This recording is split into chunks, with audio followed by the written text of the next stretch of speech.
So it's obvious that Sulaiman alayhi salam had nothing to do with kufr, but it was these jinns and those who learned from them who became infidels. Allah subhanahu wa ta'ala now says, وَمَا أُنزِلَ عَلَى الْمَلَكَيْنِ بِبَابِلَ هَارُوتَ وَمَارُوتَ. And the Jews also learned what was revealed to the two angels in the place Babylon, and the name of the angels are Harut and Marut. The background of this part of verse is that Babylon in fact had become a center for doing magic. So it was the central place, and it had become famous for magic. So much so that the people had started to consider the magicians as, pious personalities, revered personalities, saintly personalities who had to be followed. So the people had started to believe, in other words, that the magic was part of religion, and it was important to learn magic so that you could become religious or pious. Astaghfirullah. So the situation had, boiled to this effect. And it was important, and so much so that the people had started to label or consider the magicians at the level of prophets alayhi salatu wasalam alayhi billah, which is obviously a most illogical thought, because magic is kufr. It is not kufr only in Islam, but in all the previous revealed religions in which magic was mentioned. It was always mentioned as a kufr, as something which is going to put you out of Islam. So this was not a new thing. So how can we equate magicians with prophets alayhi salatu wasalam? It's impossible, right? So it was important to distinguish between a prophet alayhi salam and a magician. So for this task, Allah subhanahu wa ta'ala selected two angels. One was called Harut and the other was called Marut. And some people believe that Harut and Marut are the name of two devils or the jinn. But if we look at the grammar of this verse, so alal malakaini means two angels.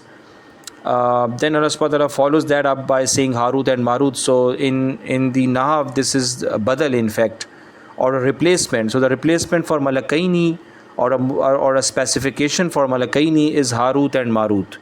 So it's linked to that grammatically as well. So it is not linked to any shayateen, which is the word shayateen also comes in this verse. So it's not linked to that, but it's linked to malakain. So now one may ask that why Allah subhanahu wa ta'ala decided to send two angels? Why not two prophets? Why not a single prophet alayhi salam? Or why not someone else? Why angels? So the first answer is that the task at hand was to distinguish between a prophet alayhi salam and a magician, because the people, they were believing that a magician is equivalent to a prophet. So we needed a third type of person or entity or someone, but a different type, to distinguish between a prophet and a magician. So that type is an angel. So Allah subhanahu wa ta'ala selected an angel. It cannot be a common man, because a common man cannot be a prophet. He cannot distinguish between a prophet and and a magician, unless that common man himself becomes a prophet, because Allah subhanahu wa ta'ala had to tell him the difference between an angel and a prophet. So it could not have been any human being, otherwise he would have become a prophet, and it could only have been an angel. That was the most logical choice that was made by Allah subhanahu wa ta'ala. As usual, Allah subhanahu wa ta'ala does everything which is wise and according to his wisdom. So that was the first reason for sending an angel. The other reason is that the magic is something, if you want to tell someone that magic is a bad thing, it's a sin, it puts you in kufr, it makes Allah subhanahu wa ta'ala angry, it can destroy your akhirat, etc., etc. So you have to show how the magic happens, and then you have to show how that magic happens, and then you can say that this is not allowed. So magic is not something like you can say at that time in Babylon, uh, it was required to do tabligh in this way, that you say that magic is bad, it is kufr, etc., etc. You can say these words, but the tabligh would have become more prominent if you actually showed how this magic happens and what it can do, what are its disadvantages, how it can destroy the lives of people. So you actually had to show how the magic was done in order to do tabligh about it. That was the main part. So, and it is, everyone will understand that it is not appropriate to send a prophet for this task, because a prophet is someone who is a revered personality, is absolutely free from all type of sins. The prophets ﷺ are ma'asum. They are saved from sin. They cannot sin either before prophethood or after prophethood. It's not possible for them to do any major sin. So that is why, and it is obvious that doing magic is kabira, is guna kabira. It's one of the major sins. So how is it possible that Allah subhanahu wa ta'ala sends a prophet to demonstrate something which is kufr to the people? It is against the piety, against the reverence, and against the level that a prophet ﷺ has in front of Allah subhanahu wa ta'ala and the humanity.